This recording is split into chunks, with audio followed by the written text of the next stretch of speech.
Give us the wisdom to apply them appropriately in Jesus' name. Amen. And Lord Almighty Father, we pray that your minister you're going to use again tonight, you're going to strengthen him, and all that we participate in the choir rendition, you will saturate every activity with the power of the Holy Ghost so as to minister life to the hearers.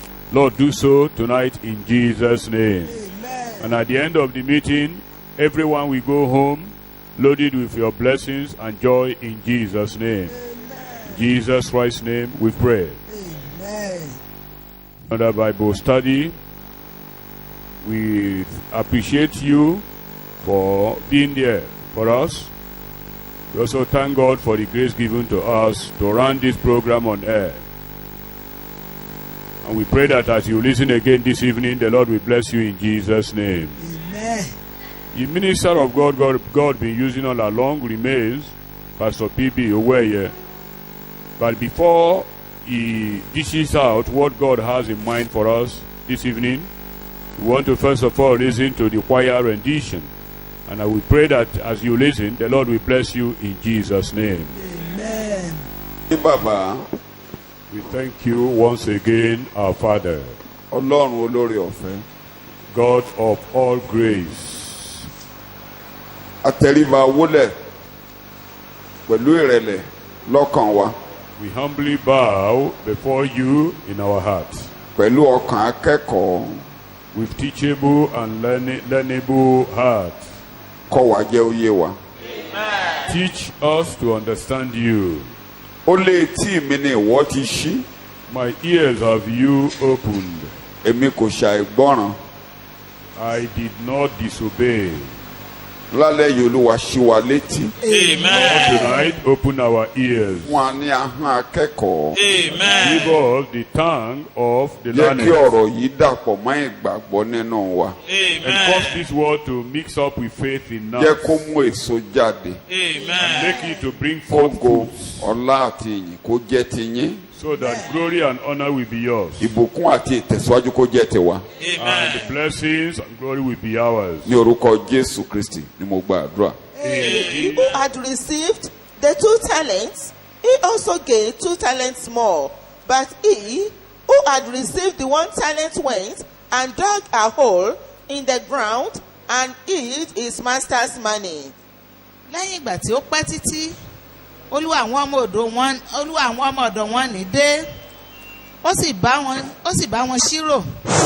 Èyí tí ó gba tálẹ́ǹtì 5 sì wá, ó sì mú tálẹ́ǹtì 5 mìíràn wá pẹ̀lú. Ó wí pé, olúwa, ìwọ fi tálẹ́ǹtì 5 fún mi, sì wò ó, mo jèrè tálẹ́ǹtì 5 mìíràn. Now, after a long time, the master of those servants returned and settled accounts with them. And he who had received the 5 talents came and brought him 5 more, saying, Master, you entrusted to me 5 talents. See, here I have gained 5 talents more. Olúwa rẹ̀ sì wí fún un pé, o ṣeun, ìwọ ọmọ ọ̀dọ̀ rere àti olóòótọ́. Ìwọ ṣe olóòótọ́ nínú ohun díẹ̀, èmi ó mì ọ́ ṣe olórí ohun púpọ̀. Ìwọ bọ́ sínú ayọ̀ olúwa rẹ. His master said to him, Well done, you upright, honorable, admirable, and faithful servant. You have been faithful and trustworthy over a little. I will put you in charge of much. Enter into and share the joy, the delight, the blessedness which your master enjoys. 23 ní kẹ́ ti dúró. Èyí tó gba tálẹ́ǹtì 2 pẹ̀lú sì wá, ó wí pé, olúwa, ìwọ fi tálẹ́ǹtì 2 fún mi, wò ó, mo jèrè tálẹ́ǹtì 2 mìíràn. Olúwa rẹ̀ sì wí fún un pé, ó ṣeun, ìwọ ọmọ ọ̀dọ̀ rere àti olóòótọ́. Ìwọ ṣe olóòótọ́ nínú ohun díẹ̀, èmi ó mú ọ ṣe olórí ohun púpọ̀. Ìwọ bọ́ sínú ayọ̀ olúwa rẹ. And he also who had the 2 talents came forward, saying, Master, you entrusted 2 talents to me. Here I have gained 2 talents more. His master said to him, Well done, you upright, honorable, admirable, and faithful servant. You have been faithful and trustworthy over a little. I will put you in charge of much. Enter into and share the joy, the delight, the blessedness which your master enjoys. A máa wo ìyókù kódà. To exhaust all the verses went through. Ẹ rántí pé a ti wò débi tí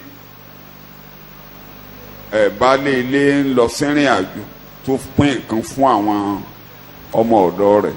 We've seen it to the point where the housemaster gave a talent to his servants and traveled. A sì wò pé oníkálukú wọn ló gbà á tí wọ́n lọ sẹ́nu iṣẹ́. And we've discovered that each of them received their talents and went into action. Ẹsẹ̀ ìkọkàndínlógún ni a ti bẹ̀rẹ̀ lónìí. We will start from verse 19 today. Nígbà tí ó pẹ́ díẹ̀. After a long time, Olórí ilé padà dé, bẹ́ẹ̀ láti máa bẹ̀rẹ̀ lónìí. the king will return. That's where we continue today.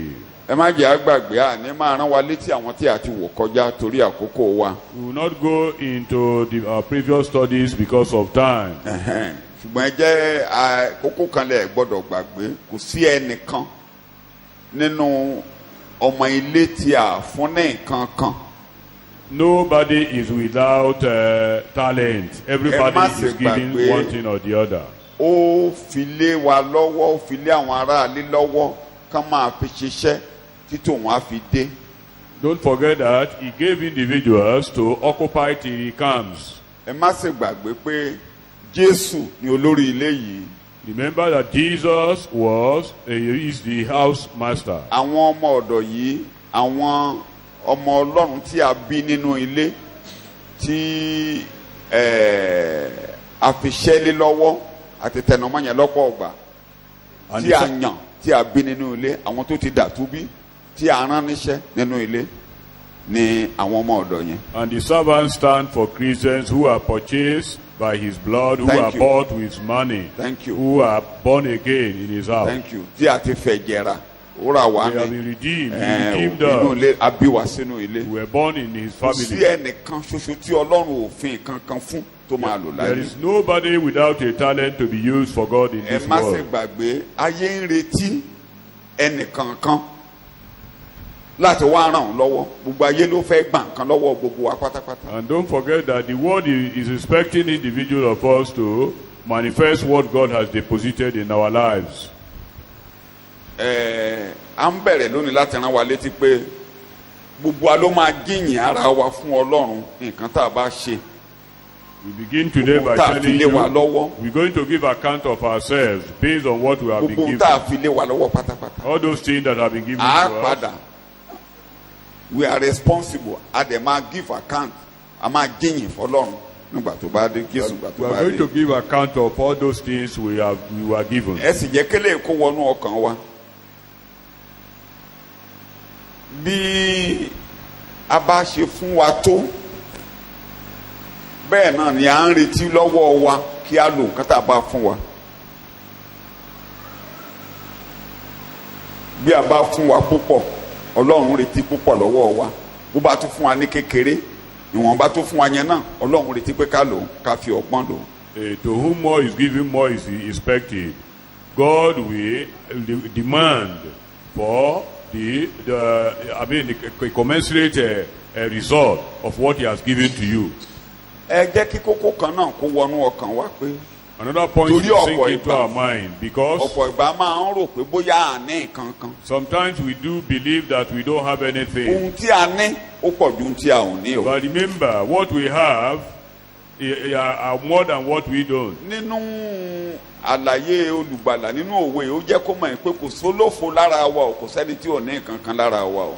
From this parable, we discover that nobody is without a gift or a talent. Àti máa wò pàkọ́ ní pàkọ́, ká máa wọ ẹni tá a fún ní márùn-ún, ká máa wọ ẹni tá a fún ní mélòó kan. Eléyìí tá a ní o, ó pọ̀ ju nǹkan tá a ní o.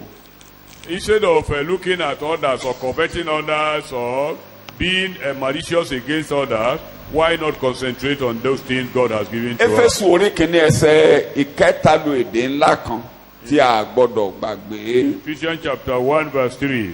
Ìyẹn ni pé ẹ jẹ́ ká kà á kó lè yé wa. Ìyẹn á jẹ́ kẹsẹ̀ Bíbélì kó wọ̀ wá létí. Éfésù orí kìíní ẹsẹ̀ ìkẹta. Olùbùkún Ọlọ́run. Yes. àti bàbá Jésù Kristi Olúwa wa ẹni tó ti fi gbogbo ìbùkún ẹ̀mí nínú àwọn ọ̀run bùkún wa nínú ẹni bẹ́ẹ̀ yẹn gbogbo ìbùkún ẹ̀mí nínú àwọn ọ̀run ni a fi bùkún wa nínú Kristi Jésù. May blessing, praise, laudation, and eulogy be to the God and Father of our Lord Jesus Christ, the Messiah, who has blessed us in Christ with every spiritual given by the Holy Spirit blessing in the heavenly realm. Mo lè gbé mo ṣe máa ń sọ, you are all loaded. Adi ẹrù lé wa lórí, adi ẹrù lù wá, ẹrù wo la dì lé wa lórí tá a máa fi rìnrìn àjò láyé. Gbogbo ohun tó jẹ́ ìbùkún ọ̀run nínú ẹ̀mí la kó lé wa lọ́wọ́. Every Christian is filled with the heavenly blessings, spiritual and heavenly blessings, with which we are to profit for God. Arákùnrin Brondus John A. ó sọ wípé èrè tó ga jù lọ́run ni àǹfààní tàbí oore ọ̀fẹ́ láti lo nǹkan tá a fún wa dáadáa fún Jésù láyé. Èrè tó ga jù lọ́run tá a rí nìyẹn bí a ṣe lo àǹfààní tí a ní láyé dáadáa. According to Brothers John, he said that the greatest reward in heaven is our ability and capability of doing what we have been handed over to by God. So, a ní kú Ọlọ́run lọ́nà. May we not disappoint God. Ọlọ́run ń retí wa báyìí o.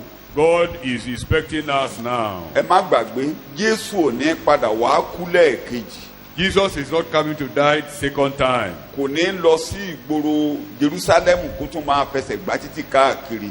He will no more go on the street of Jerusalem preaching here and there. Ó ní bí bàbá ṣe rán mi, bẹ́ẹ̀ ni mo rán yín. See, as the Father has sent me, so have I sent you. Bí Kristi ṣe rí, ó ní bẹ́ẹ̀ làwa náà rí ní ayé. See, as Christ is now in heaven, so are we in the world. Ó ní gbogbo agbára ní ayé àti lọ́run la fi fún mi.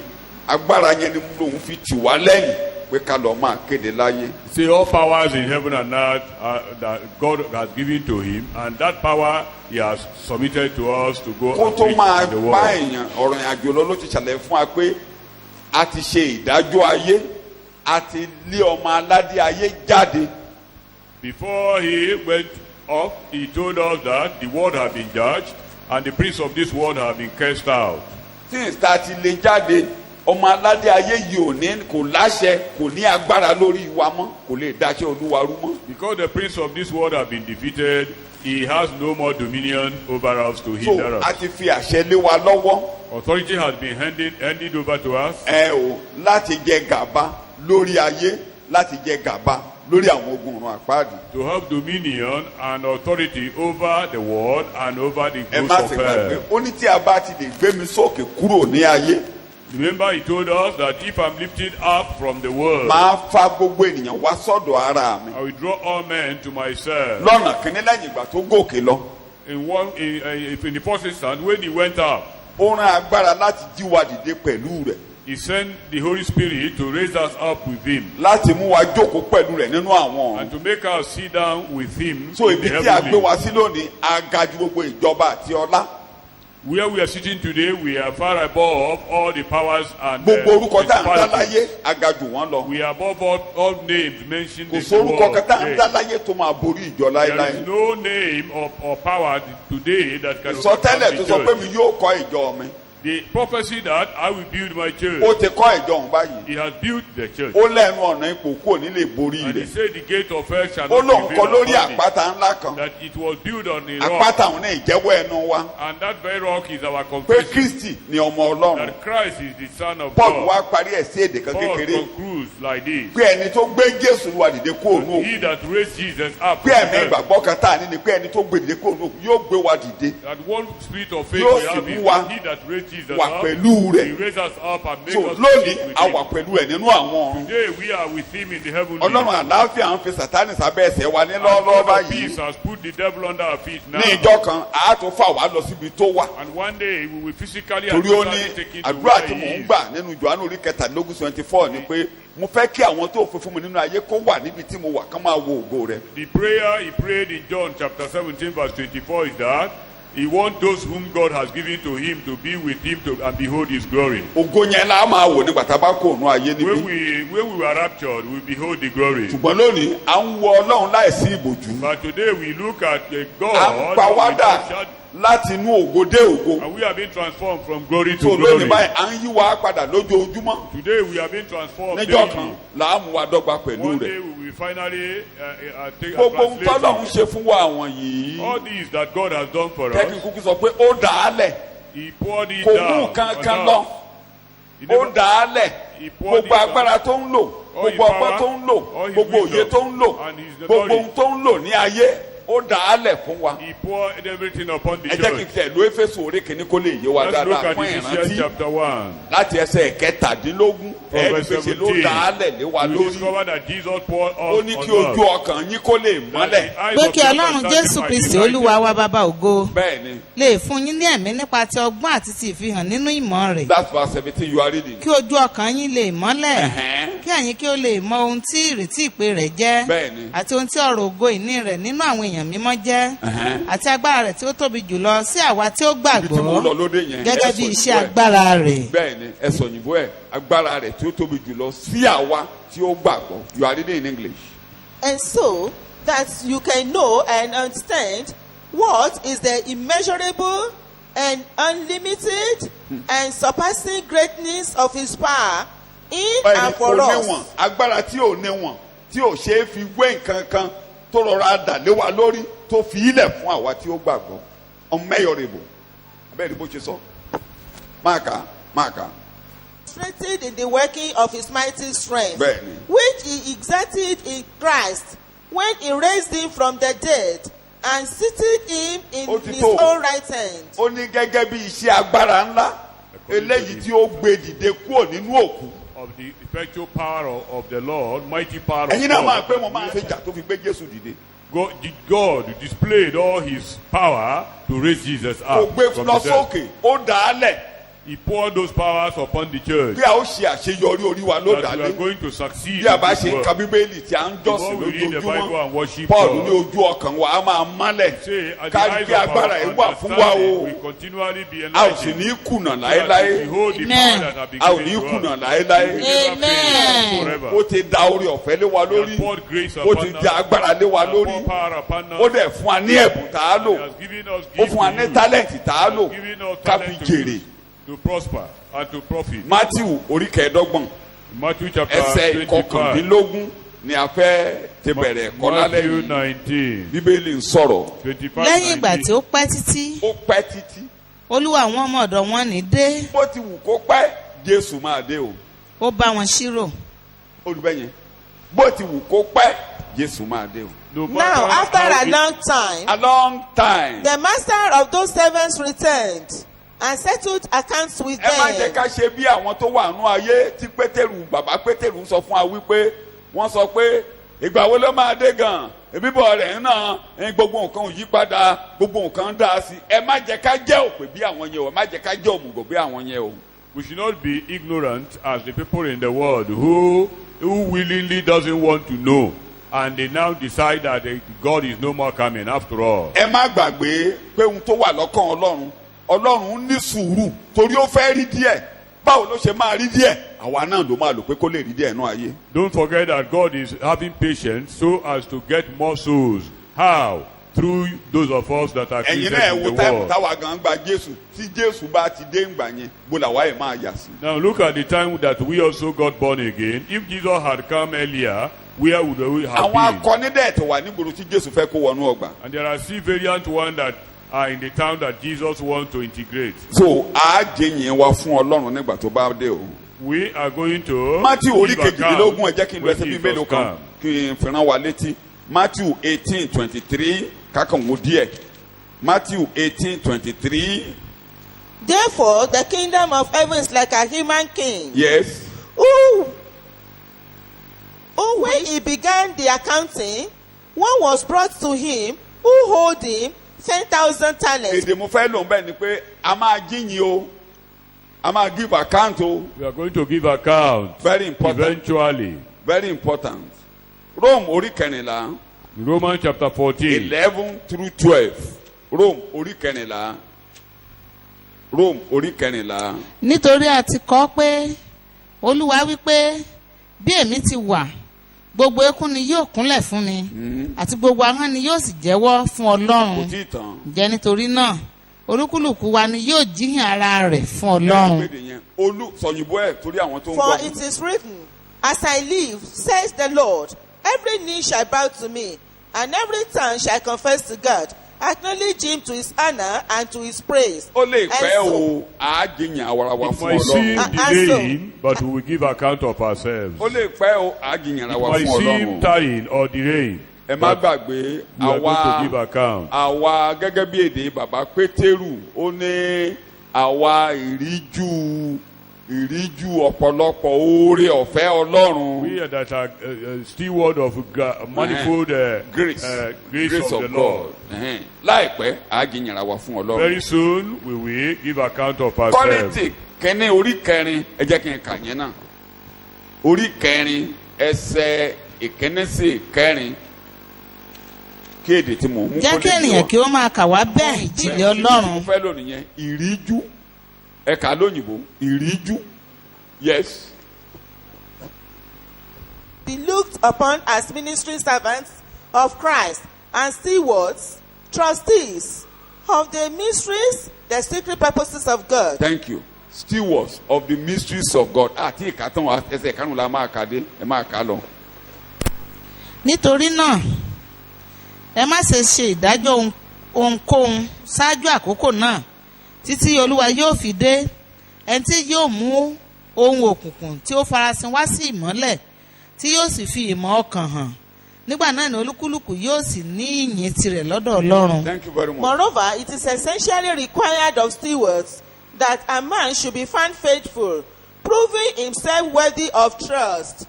But as for me personally, it matters very Ó ti tó little. o, mo fẹ́ mú jáde bẹ́ẹ̀ ni pé a jìyìn fún Ọlọ́run. A gbọ́ kó yé wa pé àwọn ìjìnlẹ̀ Ọlọ́run ọ̀pọ̀ oore ọ̀fẹ́ là dà lé wa lórí. The manifold grace of God has been poured upon us. A dà lé wa lórí dáadáa. Has been poured upon us. A jìyìn fún Ọlọ́run nígbà And we are tó going bá to give dé. account to God when He returns. Ìkẹta ìríjú yẹn gbọ́dọ̀ jẹ́ olóòótọ́.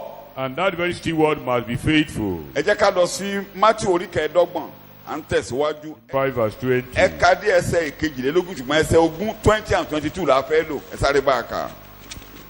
25 And he yes who had received the 5 talents came yes and brought in 5 more, yes. saying, Master, you entrusted to me 5 talents. See, here I have gained 5 talents Ẹ more. jọ́ǹpù 21 ẹ bọ́ sí 22 n ta fẹ́ lò nìyẹn. èyí tí ó gba tálẹ́ǹtì méjì pẹ̀lú sì wá ó wí pé olúwa ìwọ fi tálẹ́ǹtì méjì fún mi wò ó mo jèrè tálẹ́ǹtì méjì mìíràn. And he also, who had received the 2 talents, came forward, saying, Master, you entrusted 2 talents to me. Here I have gained 2 talents more. Ẹ rí báyìí àwọn méjì yìí ẹnìkan ní ó fún mi ní 5 bàbá mo ti jèrè 5 mi ẹnìkejì náà tó dáhùn pé ó fún mi ní 2 mo jèrè 2 mi. The one with 5 came and told the Lord, say, you gave me 5 and I gained more 5. The one with 2 came and reported likewise. Níbí Here, ẹ jẹ́ ká mú kókó bíi 4. let's take 4 points that are reflective Àwọn in their méjì statement. jẹ́ olóòótọ́. 2 of the servants, the 3 servants were faithful. Wọ́n wá pẹ̀lú ọpẹ́. They came with thanksgiving. Wọ́n láti wá acknowledge pé nǹkan tó fún mi rèé o wọ́n mọ ohun tó Ọlọ́run fún wọn wọ́n mọ̀. They came to acknowledge what God has given to them. They were ó fún aware mi of ní it. 2 ẹ ṣeun o fún mi ní 3 ó fún mi ní 5. They A appreciate. gbọ́dọ̀ mọ nǹkan tọ́lọ́run dà lé wa lórí o. We must be aware of what A God lè has given gbọ́dọ̀ to máa us. dúpẹ́ fún tí And a must bá ti continually lẹ́mìí thank ọpẹ́ God for a ò that. lè fi jèrè. If we don't thank God for Ọkàn them, ọpẹ́ yẹn bí we olórin cannot yẹn profit. àǹfààní ní ọkàn ọpẹ́ láti sin Ọlọ́run ọkàn pípé ọkàn mímọ́ dá èdè Jésù ti wá. Ọba ní ọkàn ọpẹ́ láti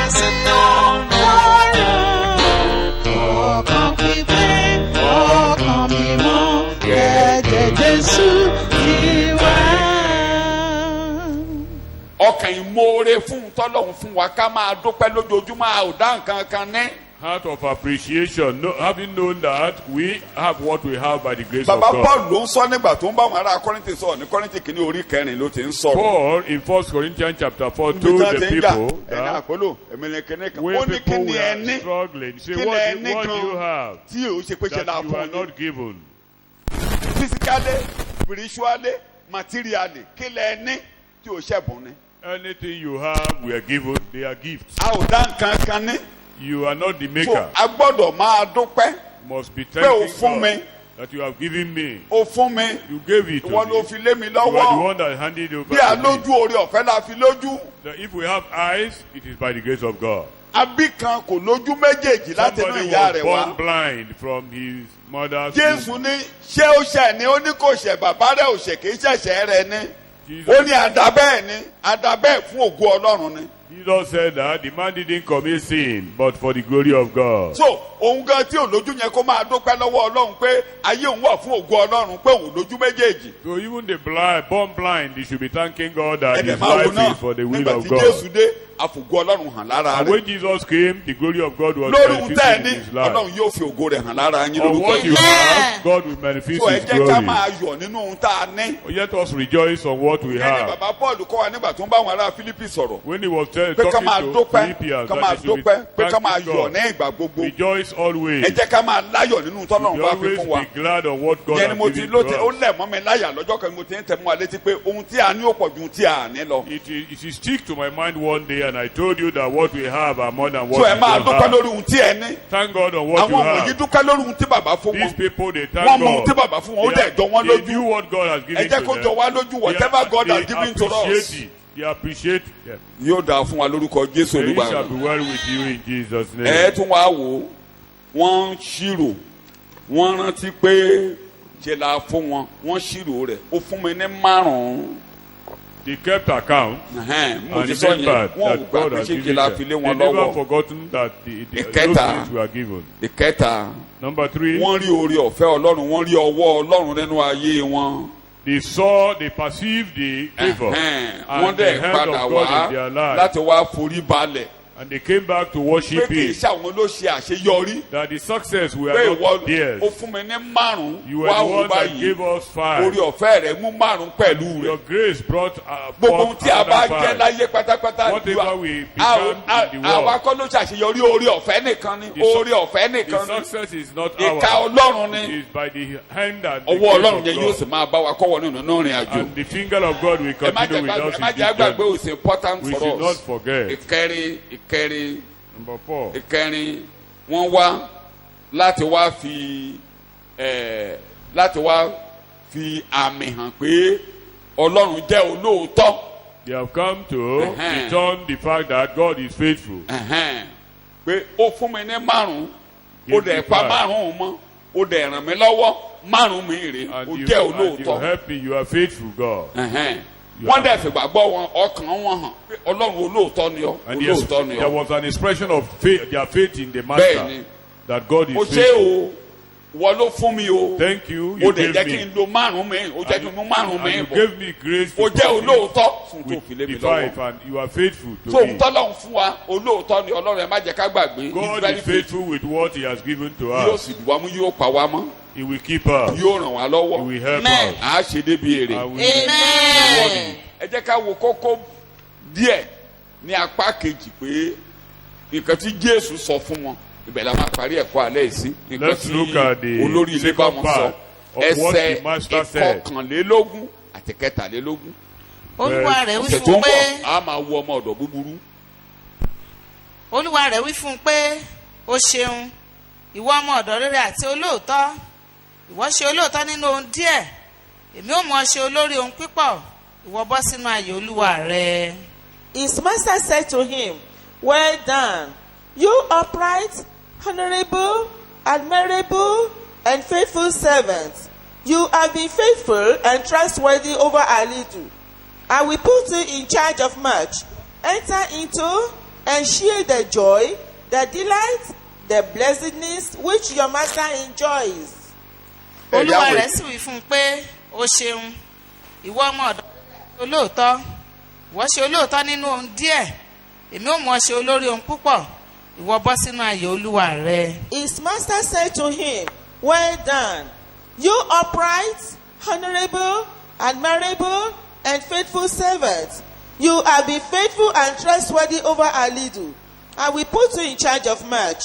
Enter into and share the joy, the delight, the blessedness which your master enjoys. bí tá a bá bàdé lálẹ́ yìí yòókù a máa tẹ̀síwájú lọ́sẹ̀ tó ń bọ̀ lágbára Ọlọ́run. Anywhere we stop tonight, we continue next week by the grace of God. àwọn èdè tí olúwa rẹ̀ lò fún yẹn ó wúwo lọ́pọ̀lọpọ̀. The expression of the master conjures so many meanings. ó ṣeun. Say, well done, olóòótọ́ thou ọmọ good ọ̀dọ̀ rere. and faithful servant. ìwọ jẹ́ ṣe olóòótọ́ nínú kékeré. Thou hast been kékeré. faithful over few things. màá fi ọ́ ṣe olórí ohun púpọ̀. I will make you the head of greater ones, màá greater tún things. wá mú ọ wọnú ayọ̀ olúwa rẹ. And I bọ́ will sínú take ayọ̀ you into the olúwa joy rẹ. of your Lord. kókó àkọ́kọ́ Number one there, ẹ jẹ́ ká wò pé àkọ́kọ́ gba àwọn ọmọ ọ̀dọ̀ yìí yàtọ̀ sí nǹkan tí wọ́n ṣe.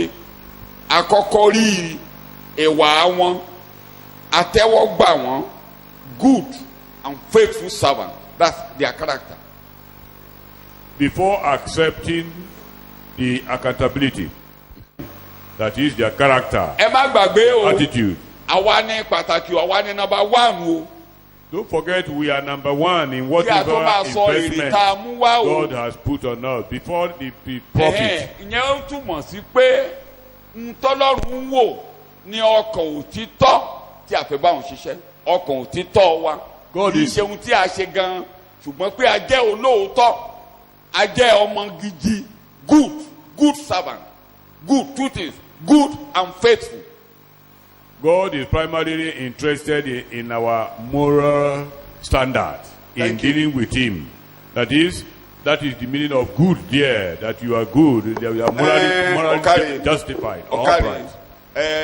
òjíṣẹ́ ọlọ́run olóògbé Stephen Offord ló lo èdè yẹn nígbà tí ó ń wo èdè tí bíbélì kọ lórí Barnabas ní Acts chapter 4 verse 36 through 37.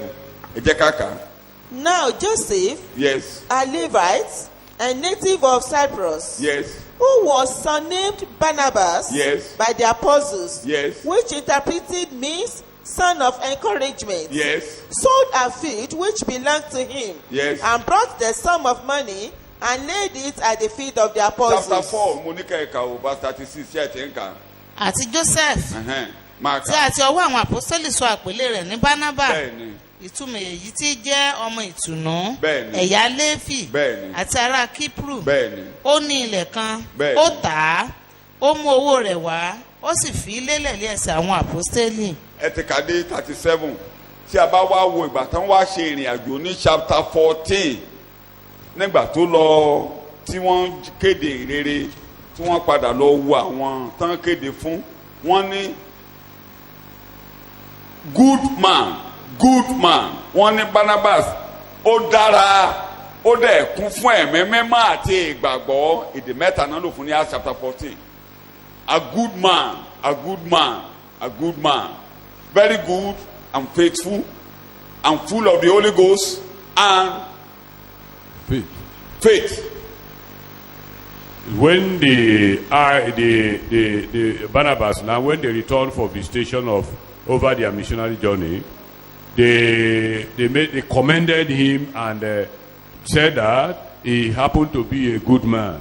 He is full of the Holy Ghost and also full of faith. arákùnrin yẹn ló wá ní èdè tí wọ́n lò wípé ó gùdù yẹn pẹ́ ni dáadáa ni ó jẹ́ ẹni rere yẹn ni ó ní ó túmọ̀ sí gbogbo pé ó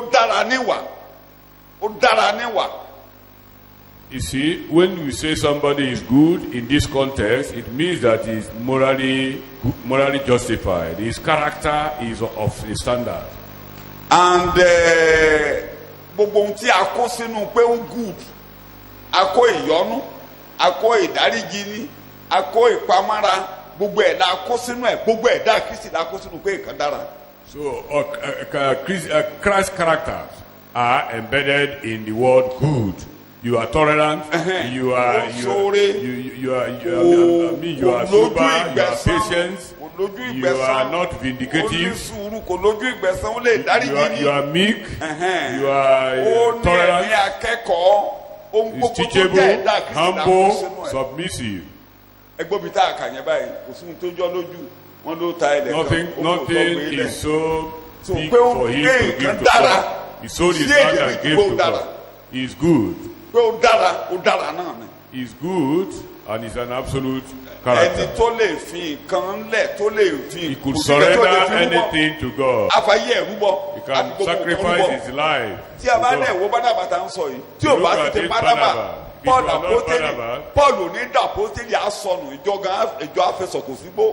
The church would have lost Paul after his conversion. We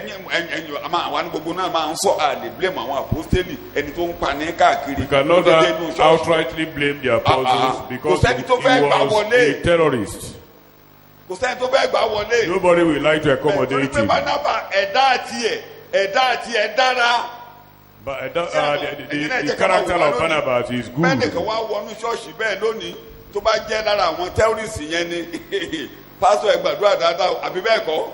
If a terrorist comes to this church today, people begin to advise the pastor to go nuclear.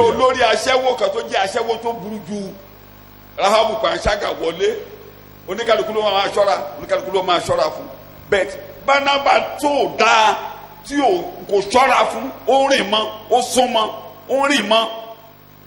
If a renowned prostitute comes to the church, everybody becomes skeptical about him or her. But in case of Paul, who happened to be a terrorist, a waster of the church, Barnabas affiliated himself with him. He associated with him. He made a friend of him. He brought him to the apostles. See, this person has found the grace of God. And when he went away, he went to sought for him. And he took him to Antioch. He took him to Antioch. He took him to Antioch.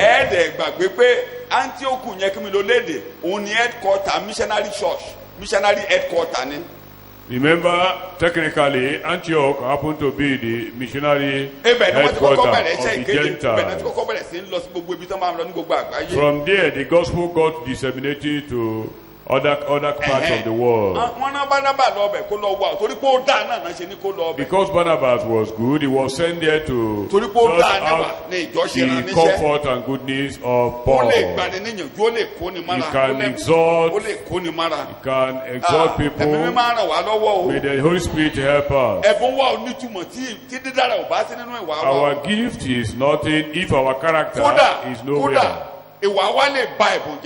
Our character can mar our gift. So, they were passionately accepted before the authorities. You are good. You are good. We should beg God concerning our lives. Although we are mature in days, but we should mature very well. Our old ancient habits should not continue to grow in our lives. Malice, bitterness, envy to still be growing in our lives, and yet they are displaying gifts. I do remind us that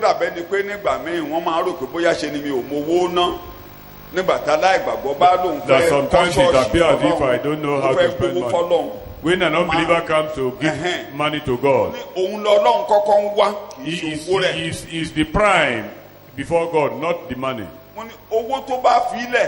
ó máa lọ sínú àpò onírúurú. The money he gives will go to a miscellaneous kò sẹ́ni account. tó máa gbèrè rẹ̀. Nobody will receive the torí òun reward gan ò ní débi èrè. because he will not even get to the place of so ìwà reward. wa lè lé wa níbi èrè. Our character might drive us away from a reward. so kò sún tí a bá sọ pé kíní kan dáa ó dáa ni. If you say something is good, it is nothing ó but kù good. síbi kan kò kù síbi kankan ó dára náà ni o. Good is an absolute value. so ọlọ́run á ràn wá lọ́wọ́ o. The Lord will help us. ọlọ́run á ràn wá lọ́wọ́ o. Lord will help us. àwọn àléébù díẹ̀díẹ̀ tí a bá ní ká bẹ ọlọ́run tira wa All ká our yọ̀ǹda ara wa weaknesses, we fún should kristi beg God olùgbàlà. concerning our frailties, our weaknesses, so ìgbà that yẹn là God á lè will gbé èrè. ẹ má gbàgbé ẹ má Don't gbàgbé forget.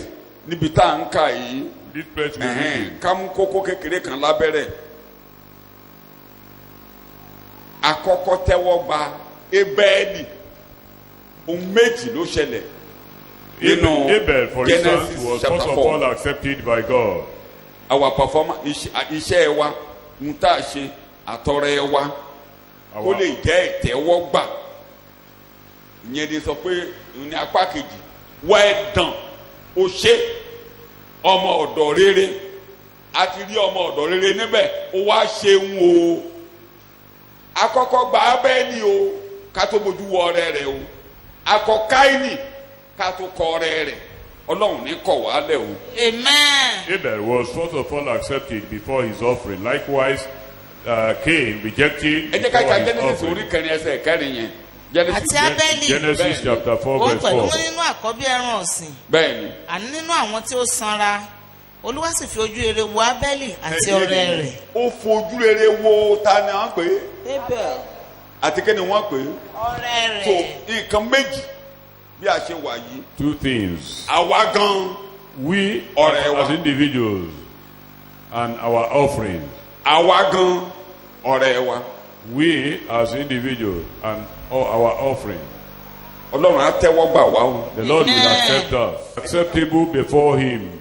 ká bójú tó lé ayé wa. Let's take care of our mo lives. máa ń lo èdè kan tí mo bá wà náà jọ̀sìn tó kèmí nìkan sínú ilé. I do remind God about something. màá ní èmi gangan ni principal character. I do tell God that I am the principal character. àwọn àgùntàn rẹ wọn ò mọwọ́ ọ̀tún wọn ò mọwọ́ Your òsì. sheep èmi do gangan cannot differentiate èmi gan ni between kò right and kọ́kọ́ wrong. túnṣe èmi gan ni kò I kọ́kọ́ ràn am the lọ́wọ́. prime character. èmi gangan ló ní wàhálà. I have tó the o bá ti problem. yanjú wàhálà mi ìjọ oníṣòro. If you solve my èmi problem, the gangan ló church ní has wàhálà no èmi problem. gangan lẹni náà tó gbọ́dọ̀ ràn lọ́wọ́. I am the person you should help. so mo kọ́kọ́ máa ń wu ara mi níwájú Olúwa nínú àdúrà I ara do mi see myself first in prayer. nítorí náà ẹ jẹ́ ká bẹ lọ́hùn tira wa o. So let us beg God. ọ̀rọ̀ shifting blame Concerning our life. lágbájá ni ò jẹ́ kí n ṣe bá ẹnìkan ò lè dí ọ lọ́wọ́ ẹnìkan ò lè Nobody bẹ̀bọ̀ can náà gánà ayé hinder rẹ you from God ẹnìkan ò lè using dènà you. mọ́ ìwọ gangan ìwọ ni kọ́lọ́hún ràn lọ́wọ́. You are the one that God should help. téèyàn bá yọ ìdí ọ̀rẹ́ sí ọ tó o bá ti gba orí ọ̀fẹ́ Ọlọ́run mọ̀ bó ṣe máa dá lóhùn.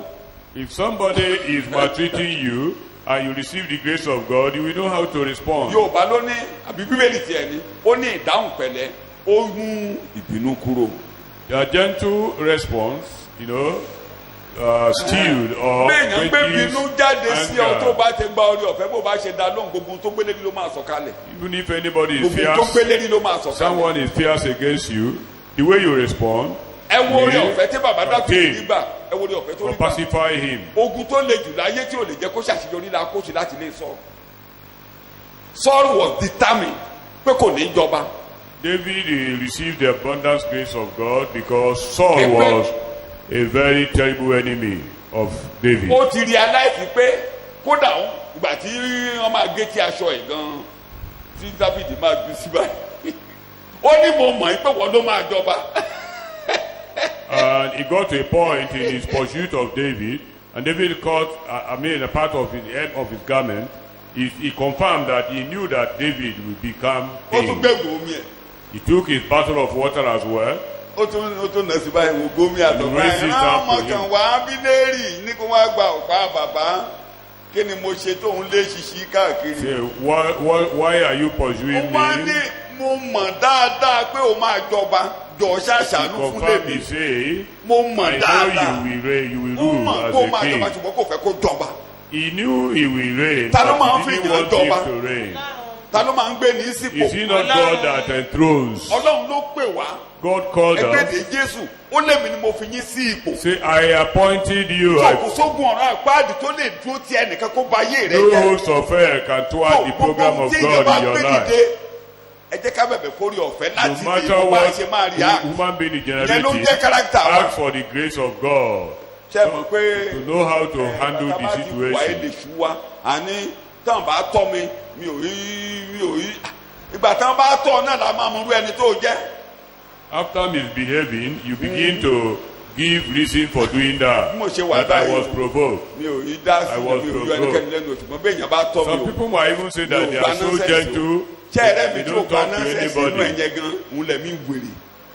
You know, that very spirit that doesn't tolerate nonsense is actually Ẹ̀mí a ìwèrè typical spirit lẹ́gẹ́gẹ́gẹ́. of insanity. Ẹ jẹ́ oníwà tútù bíi. You must be as meek Ẹ wá jẹ́ ọlọ́gbọ́n bíi As a kí ni o ejò. but wise as Torí ẹ̀ ń snake. rìn láàrin àwọn alárékérekè àti Because- oníwà wéwọ́. You will walk in the midst of the cunning ones and Ẹ wàá gbèdè tí wọ́n lò sí wa. generation. Wọ́n ní kí ìwà yín kó dára let your character be good láàrin àwọn oníwà wéwọ́. in the Àti àwọn alárékérekè midst tí a of wà. the cruel Bàbá Pétérù people. wí bẹ́ẹ̀, bàbá Paul náà and sọ bẹ́ẹ̀, ẹ jẹ́ kí the ìwà yín dára.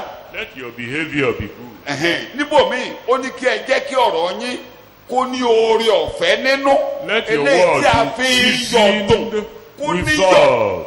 Let it be seasoned Ẹni with bálábà tó ń dá salt. yẹn ọmọ ìtùnú náà pé bó Barnabas gbéná was lórí a child àsọkalẹ̀ of àgbà comfort. oníyànjú He's bó a fẹ́ child wó of comfort. ọmọ bó ṣe máa fà ọ́ He knows lọ́kùnrin how to raise you up when you are about collapsing. kò lè kì í write anybody off. He has never abandoned anybody Ẹ in jẹ́ ká life. fèjẹ́ sọ́kàn o tán bá ní tó Let's bá máa have lo that in ẹ̀bùn ẹ mind. o ò lè nìkan lo ẹ̀bùn rẹ If you o are to máa use lo your ẹ̀bùn ẹ gift, láàrin àwọn ènìyàn your gift is not for your ẹ̀bùn benefit. ẹ dẹ̀ wà It's kó for fi the gbọ́wọ́ benefit ènìyàn of sókè others. It's for Àwọn tó the fẹ́ raising gbọ́wọ́ up wọn of sókè. people. kí a má dàbẹ́ni tó pẹja tán tó fi wọ̀ mú ẹja tẹ́ja ò tí ì kú tó tún ju ẹja padà sínú odò. So that your character will not be, will not continually destroy what you have struggled for. Gbèdé Paul ni ó ní kí n máa bi nǹkan tí mo kọ́ kí n tún bi wó. For me to cause what I have built to collapse Ẹ again. máa ràn wá lọ́wọ́ o. May God help us. Nǹkan tá à ń gbìyànjú àti kọjọ ká má ti fọwọ́ ara wa bu wó pẹ̀lú So that ìwà what wa. we are struggling to build, for us not to turn out Torí again to demolish. àtàwẹ̀ rẹ máa ń lé èèyàn lọ ni. Because somebody who is touchy will Ẹ rí i drive pé people away. ojú yẹn ni kẹ́ máa fi wo àwọn ọmọ ìjọ pé ẹni ńlá lẹ́ni. Always look at the church members as great Kí la people. máa fi ran ẹni lọ́wọ́ tó máa gbé nǹkan tó wà. How do we help this person? Mi ò mọ ẹnìkan tí mò ń bá sọ lẹ́nu ọjọ́ mẹ́ta yìí. Ọmọ kan láti ọjọ́ tí mo ti mọ ní kékeré ojú tí mo fi ń wò kò tí ì dé nǹkan tí mo rí inú ẹ̀ báyìí kò tí ì gbé jáde o. There was a Kò tí child gbé that jáde. I Kò tí gbé nǹkan tí mo rí inú ẹ̀ foresaw greatness in the child. Ohun tó ń ṣe lónìí bí wèrè He's misbehaving today. kò tí ẹ̀ mọ nǹkan tó ń ṣe. He doesn't know what he's doing Ẹnu today. ọjọ́ mẹ́ta yìí mi ò sọ àlá fún èèyàn mi ò sọ fún ìyàwó mi gan. Ẹnu ọjọ́ mẹ́ta yìí mo wà náà jọ́sìn. Mo wá rí òmù jòkó ẹ̀ tó múra síṣẹ́ Olúwa dáadáa mo wá bú sẹ́rìn à. Mo ní mo mọ̀ tẹ́lẹ̀ pé nǹkan tó máa ṣe nínú àlá mo ti ń sọ mo ní mo mọ̀ ẹ́ tẹ́lẹ̀ ó kàn ti yá wèrè ní. I saw him as a child of God preparing for the work of God. I knew it will happen. So ohun tí o wà wèrè lónìí. He's misbehaving today. When you want to offer your language know what you are going to do. Bẹ́ẹ̀ bá fẹ́ lo èdè sí ẹnikẹ́ni, má ṣe èdè lò. Wo ọ̀rọ̀ tó máa mú jáde ọ̀rọ̀ lágbára ọ̀rọ̀ yẹn ló máa hàn tiẹ̀ lọ kò ní gbàgbé láéláé. Your utterances are very important. Tí ọ̀rọ̀ yẹn bá And ti the ní word will iyọ̀ keep on hunting tó bá them. ti lóore ọ̀fẹ́ If it's seasoned with ó lè salt, máa dọ́ọ̀jì ẹ́ it might be escaping you, ṣùgbọ́n ọ̀rọ̀ yẹn á máa lé lọ́nì. but the word will continually guide and guide you. Bánábà nìyẹn That's Barnabas, ẹni rere a good man. Olúwa ṣe wá lẹ́ni May rere. the Lord make us good. Tí ẹ bá wo kárátà Káìnì àtàbẹ́lì yẹn dáadáa You look at the character of Cain and Abel. tí ẹ bá bẹ̀rẹ̀ sí í fojú sọ̀nùkùn wo Look dáadáa at it kí critically. Ọlọ́run tó sọ pé àgbà Abẹ́lì. Because before God could say that Ẹ wà á rí Abel was láàrin ìṣẹ́jú accepted, kan ẹ rí nǹkan tí Káìnì gan gbé jáde pé ó ṣónú within ó the ṣónú shortest period, ó ṣónú look láàrin at ìṣẹ́jú kan how ó what Cain ṣónú brought about. ẹ̀dá burúkú ló ń bá akọ̀wọ́ He rẹ̀ ó was ṣónú malicious. kí ló ìṣẹ̀lẹ̀ What That happened? in the first case, Ọlọ́run jẹ́ ká mọ̀ pé ó mọ the right thing.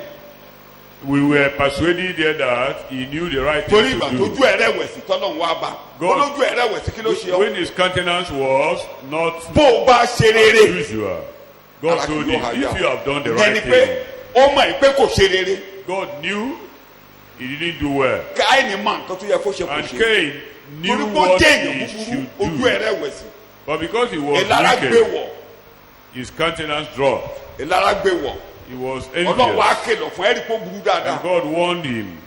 Ẹ̀ṣẹ̀ fẹ́ kú ọmọlẹ́ o. Ẹ̀ṣẹ̀ ń You are fẹ́ o. about to commit Ẹ̀ṣẹ̀ a ń fẹ́ ọmọ crime. ọ̀nà rẹ o. You're about to Má jẹ́ kẹ́ṣẹ̀ commit a forí rẹ crime. o. Don't allow Kò ní túmọ̀ sí. crime Kò ní túmọ̀ sí. to overcome you Títí ẹ̀ṣẹ̀ fi wo mọ́lẹ̀. till he committed the Ìgbà crime. tán wá gbé ìdájọ́ lé lórí. And when judgment was placed upon Ó him, ní ìdájọ́ mi ti pọ̀ jù. Ẹ rí i pé kò dá ìyẹn kan gánagánà. Ìyà ẹ̀ṣẹ̀ mi ti pọ̀ jù. Ìyà ẹ̀ṣẹ̀ mi ti pọ̀ jù. he said that his punishment was severe. Ok, ẹni pa ènìyàn àtẹni tí wọn ní kódà láì kiri nínú ayé èwo ló sì burú jù ẹni tó sì ẹni kakiri sí lórí ọ̀fẹ́ àti dìde ṣùgbọ́n ẹni tó wọ́n pa tó ti kú tó ti rì mọ́lẹ̀.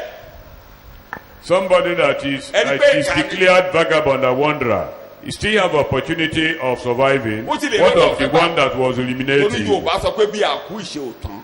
Because until one dies, you still have hope. So number one tí mo ń tẹnumọ́ lábẹ́ ẹ̀kọ́ lálẹ́ yìí a máa wo yòókù lọ́sẹ̀ tó ń gbàlagbára Ọlọ́run ni pé ẹ jẹ́ kọ́lọ́run tẹ́wọ́ gbà wá o. Let God accept us. Number two àgbà ọ̀rẹ́ wa o. And we accept our Àwa máa activities. ṣàlàyé inú ayọ̀ Olúwa rẹ àti bí a ṣe máa jẹ olórí nǹkan púpọ̀ lọ́sẹ̀ tó Yeah, ń we gbàlagbára continue to Ọlọ́run. explain how we Kí a tó enter wá into wo the joy of our master. ẹnìkẹta Before ẹnìkẹta the ẹnìkẹta gbé lọ́wọ́ wicked, ẹnìkẹta ẹnìkẹta fi ayé rẹ̀ ṣe. Servant will be examined. Lórúkọ Jésù ẹ̀ní ẹ̀fà ayé yín ṣòfò. May you not waste your lives. Lábẹ́ ẹ̀kọ́ alẹ́ yìí ká sọ fún Ọlọ́run. We are going to tell God Ẹ má tonight. gbàgbé òun nìkan la máa jábọ̀ fún. He is the only one we give account Kì to. í ṣe nǹkan tí ẹnìkan rò nípa wa ló ṣe pàtàkì It's o. not what somebody think about us that Ẹni matters. tí Ọlọ́run bá gbóríyìn fún ló ṣe jù láyé It's o. only the person that is applauded by God that Bí is ayé ò fortunate. gbóríyìn fún ọ kò ní túmọ̀ The o. world might not applaud you. Mo sọ nínú ọ̀sẹ̀ tó kọjá mo ní bí ẹ̀kọ́ tí a mọ̀ ní Bíbélì pé tí Jésù sọ nínú Lúùkù orí kẹtàdínlógún In Luke chapter 17, Jesus said, tó sọ pé ẹ̀mí kan tó gbọ́dọ̀ máa bá a lò ní pé nígbà tá a bá ti ṣe ohun gbogbo tán kí a máa sọ pé aláìléèrè ọmọ ọ̀dọ̀ mo ti ṣe ojúṣe mi. after doing all things, we should not regard ourselves as having done mighty things, but to declare that we are profitable servants. Oore ọ̀fẹ́ àti We ṣe have done ojúṣe our wa duty. tọkàntọkàn Olúwa jẹ́ kó bà lé wa. The grace to do our duty Ìgbéraga lólóhùn wholeheartedly, tá a ṣe o. the Lord will give to Ìgbéraga us. lólóhùn tá a ṣe o. Because bí wọn ò kọ́mẹ́ndì wa kò ní túmọ̀. whether Wọ́n we tún are kọ́mẹ́ndì wa, commended or not, bó tilẹ̀ jẹ́ it pé doesn't matter. nípa oore ọ̀fẹ́ Ọlọ́run gẹ́gẹ́ bí àwọn alábàáṣiṣẹ́pọ̀ pẹ̀lú rẹ̀. By the grace Àwa of náà God, máa ro ọ̀rọ̀ we can tá a máa gbé yín lọ́wọ́ sókè ṣùgbọ́n encouragingly ẹ má retí appreciate pé us. èrè kan ò sí Don't lọ́wọ́ wa expect any ọ̀dọ̀ bàbá reward náà tẹ máa from gba God. èrè. You are going to receive reward from God. tó ìkejì ẹ má jẹ́ kẹwàá yín béèrè yín jẹ́ o. Don't allow your character to spoil your àbá Ọlọ́run reward. sọ̀rọ̀ pé kó ràn wá Tell lọ́wọ́ God to help us kọ̀rọ̀ wa káyé wa kó gbé nǹkan tá à ń ṣe jáde. so that our character Ọlọ́run will náà lè sọ pé conform with olóòótọ́ the ni ọ́. ministry that God Ọmọ dáadáa will ni now ọ́. attest pé o that we ṣeun good.